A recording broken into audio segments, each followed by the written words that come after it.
And the BU is around 35 BUs. Alcohol is 6%. It comes in this all cattle, no hat, very identifiable can. At 6%, this beer can just crush it. Just be careful, Matt. Yeah. We're watching you. I'll do my best to be careful.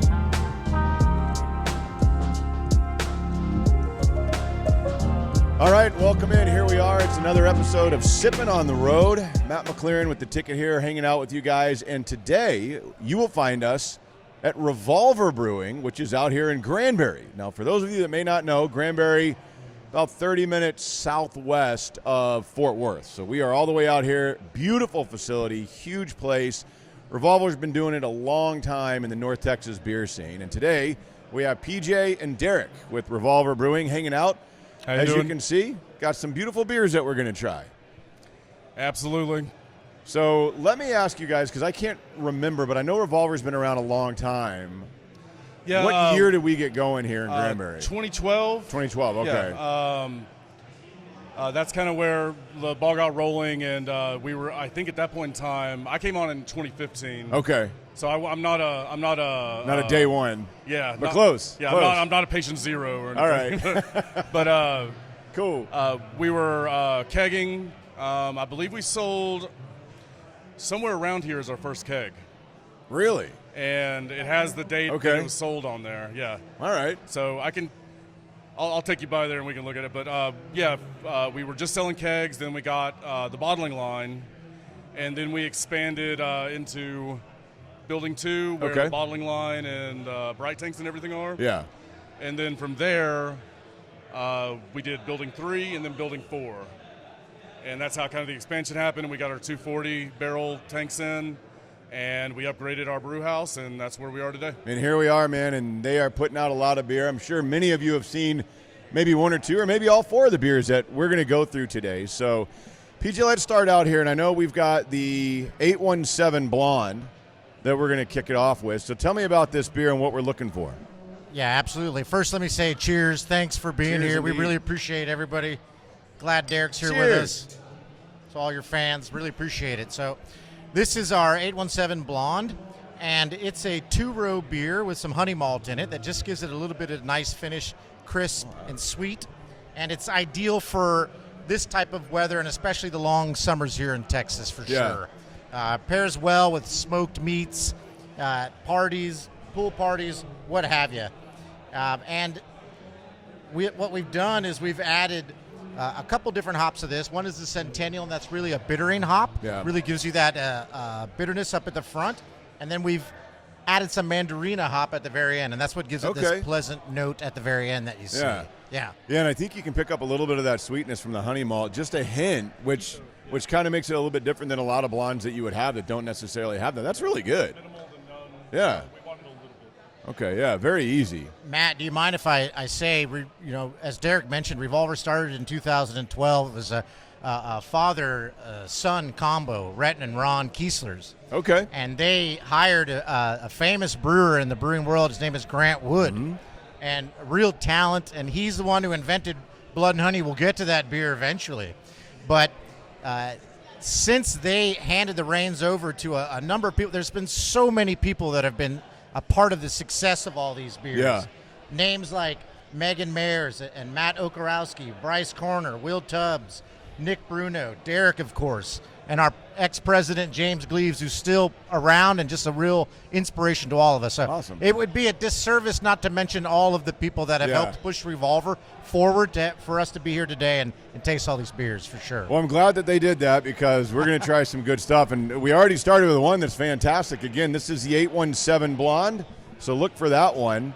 And now we're going to move over to, is that the Blood and Honey Light? Blood and Honey Light, that's right. So if Blood and Honey is our, there you go. Okay, yeah, let's crack that one open.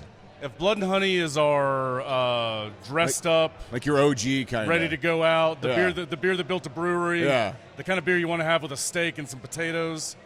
Blood Light is going to be that spirit, but something you can have mowing the lawn or at the poolside. It's lighter bodied. We dialed everything back just a little bit.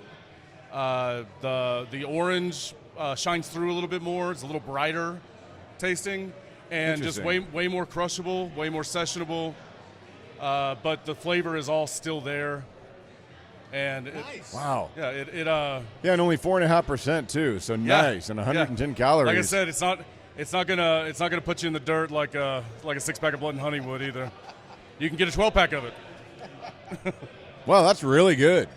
Yeah. It's easy, but that flavor, like you're talking about with like actual Blood and Honey, which is very flavorful beer. We had a few detractors in the brewery that were like, "You shouldn't make it light." I don't know, man. This light. is 110 calories. Yeah, 100. Yeah, it's just. Yeah, that's really good too because the flavor in it kind of lingers for a while afterwards as well. Like you're getting that. That you get from Blood and Honey. It's like Blood and Honey's cool little brother. Right. Yeah. All right. Well, let's transition to Blood and Honey, because I will say, for those of you watching this, I do think Blood and Honey was one of the original craft beers many years ago that got me in that style. Very approachable beer that I think has a little bit more flavor than what people are normally used to drinking that are kind of scared of the craft world. And I think, and I know a lot of people that come up to me and ask me about craft, Blood and Honey is a wonderful entry into the craft world that isn't going to just punch you in the face with a bunch of hops or do anything crazy to you. A really flavorful, easy beer, I think, to try and understand what craft can be. Yeah, it absolutely. Blood and Honey, I stated it's the beer that built a brewery. Yeah. But it is also it is evidence that craft beer is a creative endeavor first, and should be treated as such. Just the way it was put together, the way it was developed. It is a creative beer. Yeah. And that is very important to me, that we still have that singular vision that kind of spreads out into all our other brews and into our philosophy. So tell us, Blood and Honey, why are we calling it Blood and Honey? I'll tell you why. Well, the first reason is the guy who invented this, Grant Wood. They started the brewery here, and I'll tell you, the water that we use for this beer is extremely important. You cannot make Blood and Honey at another brewery. You just cannot do it. And the reason is we pull our water from the Trinity Aquifer that runs underneath North Texas. Okay. It has very specific characteristics that Grant Wood was able to manipulate into beer. Most brewers would fail at using the water because of its inherent properties. So the way Grant Wood tells me is he had some excess honey, he had some citric acid, he had some blood orange sorbet, and he mixed this up. He made a dessert, and he said, hey, I'm going to try to make a beer with this. He came back, he made the beer, he added the honey, he added the blood orange sorbet and some orange peels. The rest, it's lightning in a bottle. Yeah, it is, yeah. It really is. And so the water itself is so very unique. You can't make this beer anywhere else in the country. The malt is of the highest quality. The hops we use have been specifically selected to deliver a really fantastic bouquet and bitterness. But when you start adding that honey from North Texas, and you start adding the premium orange peel and the blood peel and the hodgepodge of spices, Matt, we want to tell you what spices we add to Blood and Honey. We just can't do it on this program. All right, fair enough. And we'll show you later. All right, fair enough. But there's a whole hodgepodge of things that we put into this, and the beer is just phenomenal. Yeah. It's just phenomenal. It's a 80% two-row, 20% red wheat. A lot of brewers are going to use white wheat, maybe for practical purposes, financial purposes. We don't do that. We know that the quality's there, and it needs to be there. Yeah, and again, for those of you watching, if you have not somehow had a Revolver Blood and Honey, do yourself a favor and go get some. It's a fantastic beer.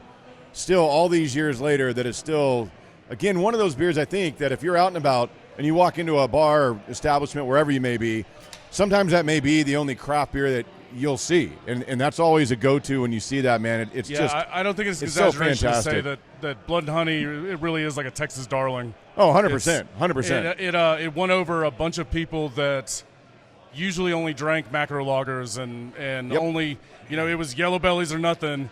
And then they got a hold of a Blood and Honey, and they were like, it kind of opened up a whole new world to them, No, it does. And again, like you said, I mean, I think that this is one of the original beers in the North Texas craft scene that kind of helped people realize there were other options available. That kind of put North Texas craft beer on the map. Absolutely, yeah, it made it accessible. It goes way back to this, which is fantastic. Cheers indeed. It's fantastic. All right, guys, we got one more we got to try here. And this is the Cold IPA, the all cattle no hat that's here in the blue can. So tell us about that and let people know, because I know cold IPA can confuse some people of exactly what that means. That's correct. The cold IPA is a play on the IPA where we use a lager yeast to ferment it out. And as you very well know, the lager yeast likes to ferment at a lower temperature.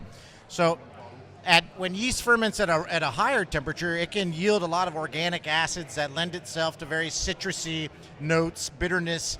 But the lager yeast is much more subtle. It's much more gentle and soft when you're drinking it. There you go. And so we use this particular yeast, and the style is common throughout the U.S., but we thought we saw an opportunity here. We use two-row. We use some flake corn to really try to provide a crispness and clarity to the beer. We use Azacca and Mandarina, and we also use a hop extract that is difficult to get your hands on, known as Flex, from a company up northwest. And the BU is around 35 BUs. Alcohol is 6%. It comes in this all cattle, no hat, very identifiable can. At 6%, this beer can just crush it. Just be careful, Matt. Yeah. We're watching you. I'll do my best to be careful. And I like these. Do we have one of these over there as well? Yeah. Damn right. Yeah, so crack that open so we can get a sip of that. That's what I like. I like to try them because they're always so delicious. And Matt, I got to tell you, how do we come up with these beers? Right, we've got Blood and Honey. This thing is rocking it out. We've got the Blood and Honey Light and the Blonde. People want this during the summer and the hot months here in Texas.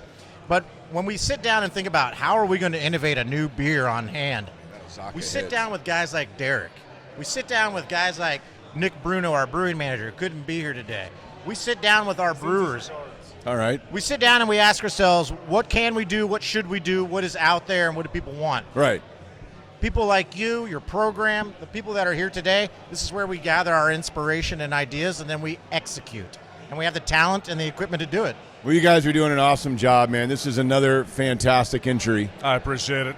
Very, very good. I'm an Azacca fan, and you can get a little bit of it on there, man. That is nicely done. Yeah, Azacca's, I'm a fan too. Yeah. Azacca and El Dorado are kind of... Yeah, El Dorado, I'm fascinated with them right now. Well, guys, we got to wrap it up, but I appreciate you taking me through the beer. And, again, it's PJ, it's Derek, Revolver Brewing in Granbury.